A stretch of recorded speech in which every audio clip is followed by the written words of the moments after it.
ஆயக்கலைகள் 64 அதில் ஒரு முக்கிய கலையான ஜோதிட கலையின் மூலமாக என்னுடன் இணைந்துள்ள அன்பு நேயர்களுக்கு இனிய வணக்கம்ங்க.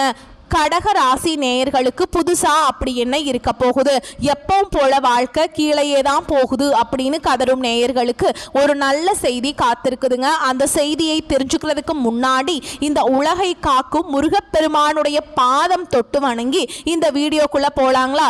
என்னுடன் சேர்ந்து நீங்களும் இந்த மந்திரத்தை சொல்லிட்டே உங்களால முடிஞ்சதுன்னா கமெண்ட் பாக்ஸ்ல ஒரு முறை கமெண்ட் பண்ணுங்க. ஓம் முருகா போற்றி, ஓம் முருகா போற்றி, ஓம் முருகா போற்றி.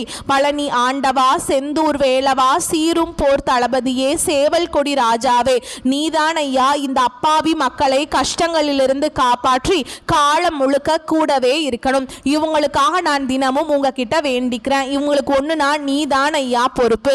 அப்படியே நான் சொல்லும் ஜோதிடமும் பழிக்க நீதான் ஐயா அருள் புரியணும். தினமும் உங்களுக்கு கிரகநிலை மாற்றத்தால் வரக்கூடிய சுப பலன்களை அறிய கட்டாயம் சப்ஸ்கிரைப் பண்ணி பெல் பட்டன் அப்புறம் ஆல்னு ஆப்ஷன் இருக்கும், அதையும் கொடுத்து வைங்க. ஒவ்வொரு பதிவும் உங்களைய வெற்றியடைய வைக்க வேண்டும் அப்படிங்கிற எண்ணத்துல தாங்க போட்டுட்டு இருக்கோம். நம்மளுடைய கடக ராசிக்காரங்களை பொறுத்த வரைக்கும் இவங்க துருதுருன்னு இருப்பாங்க. அதே நேரத்தில் இவங்க கோபக்காரங்களாகவும் இருப்பாங்க. இவங்க மற்றவங்க கிட்ட பேசும்போது மற்றவங்க படித்தவங்களா படிக்காதவங்களா, ஏழையா பணக்காரனா, உயர்ந்தவனா தாழ்ந்தவனா அப்படிங்கிற பாகுபாடு பார்க்க மாட்டாங்க. எல்லார்கிட்டையும் ஒரே மாதிரி தான் பேசுவாங்க, ஒரே மாதிரி தான் பழகுவாங்க. அதனால் இவங்களுடைய நட்பு வட்டாரம் பெரிய அளவில் இருக்குதுங்க. இவங்க நட்புக்கு முக்கியத்துவம் தருவாங்க. அதே நேரத்தில் நண்பனுக்காக உயிரை கொடுக்க கூட இவங்க தயங்க மாட்டாங்க. தாயை போல அன்புள்ளம் கொண்டவங்களா இவங்க இருப்பாங்க. இவ்வளவு அருமையான நற்குணங்களை கொண்ட கடகராசி அன்பர்களே, எல்லாரும் நல்லமா இருக்கீங்களா, சந்தோஷமா இருக்கீங்களா? ஏங்கம்மா நீங்க வேற எங்க வாழ்க்கையில் இருக்கக்கூடிய பிரச்சனைகளை பார்த்தா நாங்க சந்தோஷமா இருக்கிற மாதிரியா தெரியுது, நாங்களே ஒவ்வொரு நாளும் கண்ணீர் சிந்தி வாழ்ந்துட்டு இருக்கோம், எங்க வாழ்க்கையில எங்கம்மா சந்தோஷம் எல்லாம் இருக்கு அப்படின்னு உங்க மனசுல நினைக்கிறது புரியுதுங்க. கடகராசிக்காரங்களே, இது நாள் வரைக்கும் உங்க வாழ்க்கையில சந்தோஷம் இல்லாம இருந்திருக்கலாம். ஆனா இனி வரக்கூடிய காலங்கள்ல உங்க வாழ்க்கையில சந்தோஷம் நிலைச்சிருக்க போகுது. மனக்கவலைகள் காணல் நீரா மறைய போகுது. உங்க வாழ்க்கையில இது நாள் வரைக்கும் இருந்த தடை தாமதங்கள் எல்லாமே நீங்க போகுது. திருமணம் ஆகாதவர்களுக்கு திருமண தடை நீங்கி திருமணம் நடக்க போகுது. குழந்தை பாக்கியம் இல்லாதவர்களுக்கு குழந்தை பாக்கியம் கிடைக்க போகுது.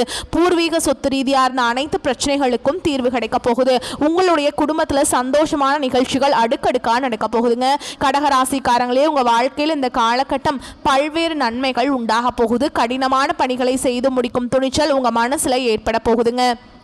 காரிய வெற்றியால மனசுல சந்தோஷம் உண்டாக போகுது. இருக்கும் இடத்தை விட்டு வெளியே சென்று தங்க நேரிடலாங்க. அதை கண்டு நீங்க அச்சப்பட வேண்டாம். வீட்டு வேலைகளை எளிமையாக நீங்க செஞ்சு முடிக்க போறீங்க. பெண்களே, தொழில் வியாபாரம் மிகவும் சிறப்பாக இருக்க போகுதுங்க. பண வரத்து எதிர்பார்த்தபடி இருக்கும். வியாபாரம் மற்றும் தொழிலை விரிவுபடுத்த திட்டம் தீட்ட போறீங்க. பயணங்கள் உங்களுக்கு சாதகமாக இருக்க போகுது. உத்தியோகத்தில் இருக்கவங்களுக்கு முன்னேற்றம் அடையக்கூடிய காலகட்டமாக இந்த காலகட்டம் அமைஞ்சிருக்குதுங்க. வேலை பற்றிய கவலை நீங்க போகுது. நிர்வாகத்தின் ஆதரவு உங்களுக்கு இருக்க போகுதுங்க. குடும்பத்தில் ஏதாவது ஒரு விஷயம் தொடர்பாக வாக்குவாதம் ஏற்படலாம். அதை கண்டு நீங்க அச்சப்பட வேண்டாம். நிதானமா பொறுப்பா செயல்படுங்க. கணவன் மனைவி அனுசரித்து செல்றது நல்லதுங்க. நண்பர்கள் உறவினர்களுடன் மனஸ்தாபங்கள் உண்டாகலாம். அதை கண்டு நீங்க பயப்பட வேண்டாம். எச்சரிக்கையா இருக்கிறது உங்களுக்கு ரொம்பவுமே நல்லது. பெண்களுக்கு எந்த ஒரு காரியத்தையுமே செய்து முடிக்க கூடுதல் நேரம் உழைக்க வேண்டி இருக்குங்க. பண வரத்து எதிர்பார்த்தபடி இருக்கும். வாக்குவாதங்களை தவிர்ப்பது ரொம்பவுமே நல்லது. மாணவர்களுக்கு மற்றவங்களை அனுசரித்து செல்றது நன்மைகளை தருங்க. விளையாட்டுகளில் கவனம் செலுத்துவதுடன் கல்வியில கூடுதல் கவனம் செலுத்துறது உங்க வாழ்க்கைக்கு ரொம்பவுமே நன்மையை கொண்டு வந்து சேர்க்கும். கலைத்துறையினர் மிகவும் மகிழ்ச்சியாகவும் ஆர்வமாகவும் காணப்பட போறீங்க. வெற்றிகள் நிறைய உங்களுக்கு கிடைக்க போகுது. தூரதேச பயணம் நீங்க மேற்கொள்ள போறீங்க. அரசியல்வாதிகள் வாக்கெடுக்கும் பொழுது கவனமாக இருக்கணுங்க. தேவையில்லாத இடங்கள்ல நிறைய நீங்க பேச வேண்டாம். கவனமா இருங்க. உங்க வாழ்க்கையில இது நாள் வரைக்கும் தடைபட்ட அனைத்து காரியங்களுமே நீ வரக்கூடிய காலங்கள்ல தங்கு தடையின்றி நடக்க போகுது. நம்மளுடைய கடகராசிக்காரங்களை மற்றவங்களை காப்பாற்றணும்னு முயற்சி பண்றாங்க. அதனாலதான் கடவுள் உங்களை அவங்களுடைய கையில வச்சிருக்காங்க. உங்க கண்ணீருக்கு அர்த்தம் இருக்கு. அதை ஒரு உயிருக்கு நிம்மதியை கொடுக்கும். அதனால தான் கடவுள் உங்களை தேர்ந்தெடுக்கிறாருங்க. அன்பு உங்களுடைய ஆயுதம், மன்னிப்பு உங்களுடைய புண்ணியம், அமைதி இது உன் முடிவின் தெய்வம். கடகராசி இறுதியில் பிரபஞ்சத்தோடு இணைந்தா ஆன்மாவா மாறுவீங்க. கடவுளுடைய பிரதிபலிப்பு தாங்க நீங்க. பாசம், கருணை, தியாகம் கொண்டவங்க. நீங்க அழுதா இந்த உலகம் தாங்காது. அதனால உங்க வாழ்க்கையில என்ன கஷ்டம் வந்தாலும் நீங்க மனசு விடாம தைரியத்தோடு இருக்கணுங்க. அப்பதாங்க நீங்க வாழ்க்கையில முன்னேற முடியும். நம்மளுடைய கடகராசிக்காரங்க இரக்க குணம் கொண்டவங்களா இருப்பாங்க. மற்றவர்களின் கஷ்டத்தை பார்த்து பார்த்த உடனே கண்ணீர் விடுவாங்க. இவங்க மற்றவர்கள் கஷ்டப்படக்கூடாது அப்படின்னு நினைப்பாங்க. கடக ராசியில யாரும் கஷ்டப்படுறது இல்லைங்க. நல்லது செய்பவர்கள் கஷ்டப்படுவதையும் பாவம் செய்பவர்கள் சிரிப்பதையும் கடகராசிக்காரங்க யோசிப்பாங்க. கடகராசினர் எப்பொழுதும் நல்ல மனதுடன் இருக்கிறாங்க. ஆனா இவங்களுக்கு ஏன் சோதனை வருது அப்படின்னு யோசிப்பாங்க. கர்ம ரகசியம் என்னன்னா, கடவுள் தவறாக வேலை செய்ய மாட்டார். நீதியை புரிய வைக்க நிதானம் காட்டுவார். வாழ்க்கை ஒவ்வொரு நேரத்திலும் உங்களை சோதிக்கும். இது பாவம் இல்ல, இது ஒரு பரிசோதனை. கர்மம் உங்களை துன்புறுத்த வரதில்லைங்க, விழிப்புணர்வூட்ட வருதுங்க. கடகராசி ஒரு நீர் ராசி, அதனால உணர்ச்சி அதிகமா இருக்கும். இவங்க கருணை அதிகம் கொண்டவர், ஆழம் நிறைந்தவங்க. கடகராசிக்காரங்க சிரிக்கிறப்ப கூட உள்ளுக்குள்ள கண்ணீர் இருக்கும். மற்றவர்களை மகிழ்ச்சியாக வைத்திருக்கக்கூடிய அளவுக்கு தன்னுடைய கண்ணீரை மறைக்க தெரிந்தவங்களா இவங்க இருப்பாங்க. நீங்க புண்ணிய ஆத்மா, அதை முதல்ல புரிஞ்சுக்கோங்க. பாவம் என்பது தெய்வீக கடன், அதை திருப்பி கட்டிவிட்டா நம்முடைய ஆன்மா புனிதமாகிறோம். நீங்க கஷ்டப்படுவது பாவத்துடைய விளைவில்லை, உங்க ஆன்மாவின் பழைய கடனை அடைக்குது. பலவீனமான ஆன்மா கஷ்டத்தை தாங்க முடியாது. புனிதமான ஆன்மாவால மட்டும்தான் கஷ்டத்தை தாங்க முடியும். சாபம் என்பது கோபத்துடைய ஆற்றல் அல்ல, அது முடிக்கப்படாத உறவுடைய ஆற்றல். கடந்த ஜென்மத்துல ஒருத்தர் காயப்படுத்தி இருப்பீங்க, அந்த ஆற்றல் இன்னைக்கும் உங்க கூட இருக்குதுங்க.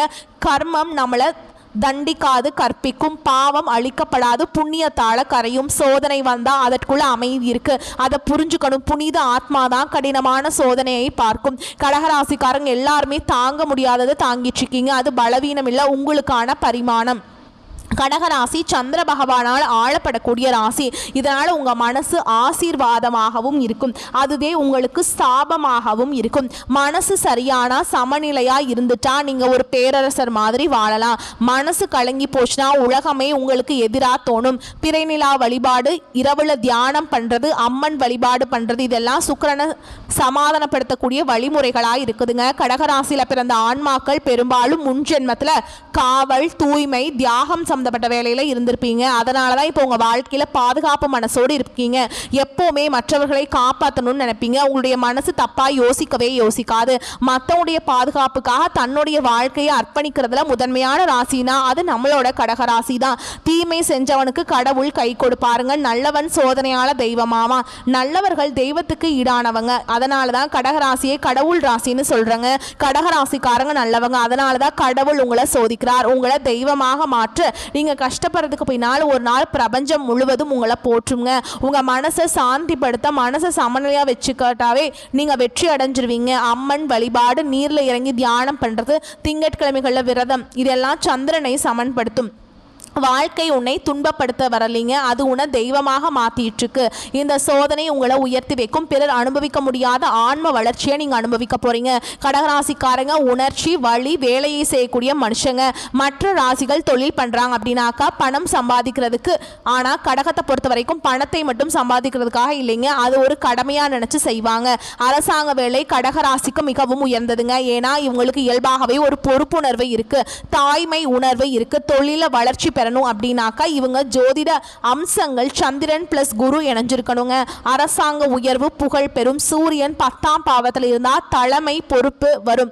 சந்திரன் தாழ்ந்த நிலையில இருந்துட்டா மனசு கொஞ்சம் அலைப்பாயும், தொழில் தடையாகும். கடகராசி ஒரு வீட்டில் இருக்குனாக்கா அந்த குடும்பத்துடைய தூண்களை இவங்க தான். குடும்பம் மட்டும்தான் இவங்களுக்கு உசுருங்க. இவங்க குடும்பத்துக்காக எதையுமே செய்வாங்க. பெரும்பாலும் இவங்க செய்யக்கூடாத தியாகத்தை யாருமே செய்ய மாட்டாங்க. பாசம் கொண்டவன் புண்ணியம் சேர்க்கிறான். அதே பாசம் சில சமயம் இவங்களை பிணை கைதியாக கூட மாற்றுதுங்க. கடகராசிக்காரங்க ரொம்ப உண்மையாக காதலிப்பாங்க. ஒருத்தவங்களை மனசார நினைப்பாங்க. நேசிக்க ஆரம்பிச்சிட்டா முழு மனசோட நேசிப்பாங்க. இவங்களுக்கு உடல் பாசத்தை விட மனப்பாசம் முக்கியம். கடகராசி ஆண்கள் பாசம் நிறைந்தவங்க. தாய், மனைவியை, குடும்பத்தை மதிப்பீங்க. கடகராசி பெண்கள் தியாகத்துடைய உருவம், தாய்மை நிறைஞ்சவங்க. கடகராசிக்கு எப்பவுமே பண வரவுல தடைபாடே இருக்காதுங்க. இவங்களுக்கு பணம் வருது எளிதுங்க, ஆனால் அதை நிலைப்படுத்துறது கடினம். சேமிப்புக்கான ஜோதிட ரகசியம், குருவை வழிபாடு செய்யணுங்க. வியாழக்கிழமை குரு வழிபாடு, குரு மந்திரம் சொல்லுங்க. வியாழக்கிழமைகள்ல தியானம் பண்ணுங்க. சில கடகராசிக்காரங்களுக்கு 33 வயதிலிருந்து 36 வயசு வரைக்கும் பின்னாடி பணநிலை உறுதியாகும். திங்கட்கிழமைகள்ல தியானம் பண்ணுங்க. சந்திர பரிகாரம், அம்மன் வழிபாடு தாய்மை ஆற்றலை சமநிலைப்படுத்தும். அன்னதானம் பண்ணுங்க, பொருளாதார தடை நீங்கும். நீர்தானம் பண்ணுங்க, குளம் தோன்றது, மரம் நடுறது, இதுல புண்ணியத்தை சேர்க்கும். வியாழக்கிழமைகள்ல மஞ்சள் பூ மாலை அணிவித்து குருவை வழிபாடு செய்யுங்க. தொழில உயர்வை பெறுவதற்கு உதவும். 27 வயசு முதல் பெரிய மாற்றம் வரும். 37 முதல் 39 வரைக்கும் பணநிலையில் வளர்ச்சி பெறுவீங்க. அதே மாதிரி 39லிருந்து 43 வயசு வரைக்கும் தொழிலில் உயர்வரும், 48லேருந்து 58 வயசு வரைக்கும் உங்களுக்கு வந்து ஆன்மீக நிலை, அமைதி, நிம்மதி, உழைப்பின் பலம் உங்களுக்கு வந்து எல்லாமே தாமதமாக வரலாம், ஆனால் நிச்சயமாக உங்களுக்கு கிடைக்குங்க. கடகராசிக்காரங்களுக்கு ஒன்று வந்துச்சு அப்படின்னா அது நிலச்சிருக்கும். தொடர்ந்து நம்பிக்கை வைங்க, நிதானமாக முன்னேறுங்க, நன்றி உணர்வோடு இருங்க. உங்களுடைய உழைப்பு சோதிக்கப்படுதே தவிர்த்து வீணாக்கப்படாது. அது ஒன்று உருவாக்குது. கடகராசிக்காரங்களே, உங்கள் கையில் என்ன இருந்தாலும் சரிங்க, அதை அப்படியே வச்சுக்கோங்க. ஒரு செடி வச்சோன்னு வச்சுக்கோங்க, அந்த செடி மெதுவாக தான் வளரும். அந்த மாதிரி தான் உங்கள் கையில் ஒரு பொருள் இருந்துச்சுன்னா அந்த பொருள் எப்பொழுதுமே நிலச்சிருக்கும். பணம், குடும்பம், தொழில் இது எல்லாமே தாமதமாக வரலாம், ஆனால் ஒரு முறை வந்துட்டா அது உங்கள் கண்ணீருக்கு பதிலாக இருக்கும். ஒவ்வொரு ஆன்மாக்கும் ஒரு கடைசி கட்டம் இருக்குதுங்க, அதுதாங்க நிம்மதி. கர்மத்தினுடைய கடைசி படி. கடகராசிக்கு இந்த நிம்மதி தாமதமாக வரும், ஆனால் அது வந்தால் அந்த பிரபஞ்சம் உங்களுக்கு தரக்கூடிய பெரிய பரிசாக இருக்கும். சந்திரன் ஒரு கிரகம் இல்லை, இது ஒரு மனசுக்கான ஒரு இடம்ங்க. குரு கடகராசி வாழ்க்கை முழுவதுமே ஒரு மனபயம் மாதிரியே இருக்குங்க. மனசு தான் மாறணும். மனம் மாறுவதற்கான பரிகாரம் தான் தியானம், தானம், வழிபாடு. கடகம் மனசு கட்டுக்குள்ளே கொண்டு வந்துட்டாலே போதும். அம்மன் வழிபாடு அதிகமாக பண்ணுங்க. ஏன்னா கடகராசி அப்படின்னா தாய்மையின் ஆற்றல் ரொம்ப அவசியம். நீர் பரிகாரம் செய்யுங்க, அன்னதானம் பண்ணுங்க. திங்கட்கிழமைகளில் விரதம் இருக்கிறது. சந்திரனுக்கு வெள்ளைப்பூ, வெள்ளை வஸ்திரம், பால் அர்ப்பணம் செய்து ஓம் சோம் சோமாய நமக இந்த மந்திரத்தை தினமும் 11 முறை சொல்லணும். கடகராசியினுடைய வெற்றி காலம் அப்படின்னாக்கா சந்திரன், குரு, சூரியன் இந்த 3 கிரகங்கள் கடகராசியினருடைய வாழ்க்கையில திருப்பத்தை தீர்மானிக்குது. 27 வயசுல முதல் பெரிய சோதனை வாழ்க்கையில திசை மாறி இருக்கும். 33 வயசு பணநிலை, மனநிலை இது வந்து திடமாக மாறும். 41 வயசுல தொழில உயர்வு வரும். 48 வயசுல ஆன்மீக நிலை, புண்ணியம் குவியும். 60+ வயசுல நிம்மதி அதுவாகவே வரும். தாமதம் தான் கடகராசினுடைய அதிர்ஷ்டம். உங்க வாழ்க்கையில தாமதமா எந்த விஷயம் கிடைச்சாலும் அந்த விஷயங்கள் உங்களுடைய உயிர் போற வரைக்கும் உங்க கூடவே நிலைச்சிருக்கும். கடகராசி கன்னிராசின்னு சொல்றாங்க. கடகராசியினுடைய கண்ணீரால புனிதமாவீங்க. உங்களுடைய கண்ணீர் தர்மத்துக்கான அர்ச்சனை. உங்களுடைய பிறப்பின் ரகசியம். மற்றவங்களை காப்பாற்ற வந்த ஆன்மாக்கள் நீங்க. அதிர்ஷ்டம் தரக்கூடிய தெய்வங்கள்னு பார்த்தீங்கன்னா அம்மன், சந்திரன், குரு 3 தெய்வத்தையும் வழிபாடு செய்யுங்க. உங்க வாழ்க்கை அமோகமா இருக்கும். இந்த உலகத்துல யாருங்க கோடீஸ்வரன்? கோடி கோடியா பணம் வச்சிருக்கவங்களா, பிடிச்ச உணவுகளை சாப்பிட்றவங்களா, பிடிச்ச உறவுகள் கிட்ட பேசுறவங்களா?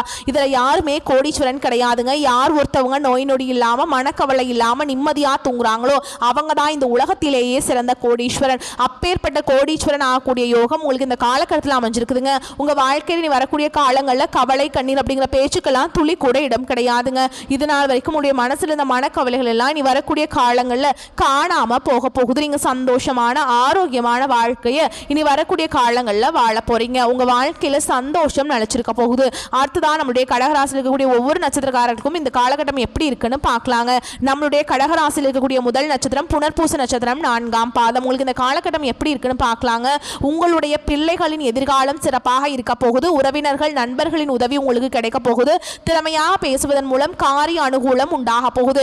தெளிவான சிந்தனை உங்க மனசுல இருக்க போகுதுங்க. உங்க வாழ்க்கையில் இருக்கக்கூடிய அனைத்து ஆசைகளும் கனவுகளும் நிறைவேறக்கூடிய காலகட்டமாக உங்களுக்கு இந்த காலகட்டம் இருக்க போகுது.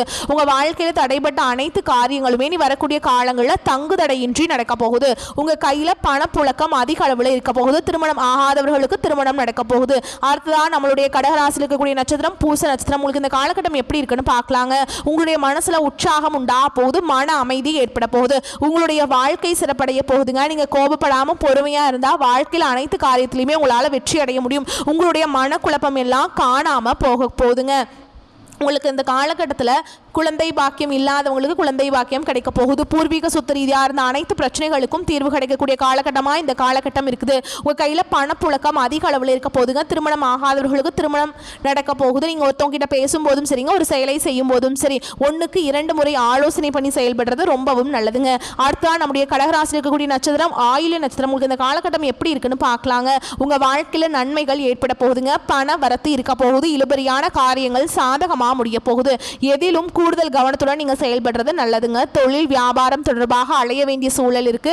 கொஞ்சம் பார்த்து கவனமா இருந்துக்கோங்க. நீங்க அரசு துறைகளில் வேலை செஞ்சாலும் சரி, தனியார் துறையில வேலை செஞ்சாலும் சரிங்க, நீங்க எந்த அளவுக்கு வேலை செய்றீங்களோ அந்த அளவுக்கு உங்களுக்கு லாபம் கிடைக்க போகுது. குடும்பத்தில் கணவன் மனைவி கிடையாது இந்த ஈகோ பிரச்சனை எல்லாம் காணாம போக போகுது. கணவன் மனைவி இருவருமே ஒற்றுமையான வாழ்க்கையை வாழ போறீங்க. உங்க குடும்பத்தில் இருந்த அனைத்து பிரச்சனைகளுக்கும் தீர்வு கிடைக்கக்கூடிய காலகட்டமாக உங்களுக்கு இந்த காலகட்டம் இருக்க போகுது. நீங்க என்னதான் உங்க வாழ்க்கையை தியாகம் செஞ்சாலும் உங்களை சுத்தி இருக்கக்கூடிய உறவுகளோ நண்பர்களோ நீங்க கஷ்டப்படக்கூடிய சூழல் வந்து உதவுவாங்க அப்படின்னு பார்த்தீங்கன்னா நிச்சயமா கிடையாதுங்க. இந்த கலியுகத்தில் எல்லாருமே நம்மளை தேவைக்காக தான் பயன்படுத்துறாங்க. நம்மளை தேவைக்காக தான் பயன்படுத்துறாங்களா அப்படிங்கிறது தெரியாத வரைக்கும் நம்ம வாழ்க்கையில முன்னேறாம அதே இடத்துல தாங்க இருக்க முடியும். ஆமாங்க, கூட பிறந்த உடன்பிறப்புகளாக இருக்கட்டும், நம்மளுடைய உறவினர்களாக இருக்கட்டும், நண்பர்களாக இருக்கட்டும், யாரா வேணா இருக்கட்டும், எல்லாருமே நல்லவங்க அப்படின்னு சொல்ல முடியாது. 100ல் ஒரு 10% பேர் தான் இந்த உலகத்தில் நம்ம நல்லா இருக்கணும் அப்படின்னு நினைப்பாங்க. மீதம் இருக்கக்கூடிய எல்லாருமே நம்மளை பற்றி துளி கூட கேர் பண்ணிக்கவே மாட்டாங்க. அதனால யார் நல்லவங்க, யார் கெட்டவங்க, யார் நமக்கு உதவி பண்ணுவாங்க அப்படிங்கிறத அறிஞ்சு நீங்கள் வாழ்க்கையில் செயல்பட வேண்டும். இந்த உலகத்தில் வந்து நீங்கள் கண்மூடித்தனமான உறவுகளை நம்புறீங்க, அப்படிலாம் நம்பாதீங்க. நீ வரக்கூடிய காலகட்டங்களில் இந்த வீடியோ பதிவு உங்களுக்கு பிடிச்சிருந்ததுன்னா வீடியோக்கு ஒரு லைக் பண்ணுங்கள், நம்ம சேனலை சப்ஸ்கிரைப் பண்ணிக்கோங்க. மேலும் பிடிச்சிருந்தா ஃப்ரெண்ட்ஸ் அண்ட் ஃபேமிலிக்கு ஷேர் பண்ணுங்க. வரக்கூடிய வாய்ப்புகளை தவற விட்டுறாதீங்க, கெட்டியா பிடிச்சுக்கோங்க. வாழ்த்துக்கள், நல்லதே நடக்கும், நல்லது மட்டுமே நடக்கும். நன்றி, வணக்கம். வாழ்க வளமோடு நலமோடு.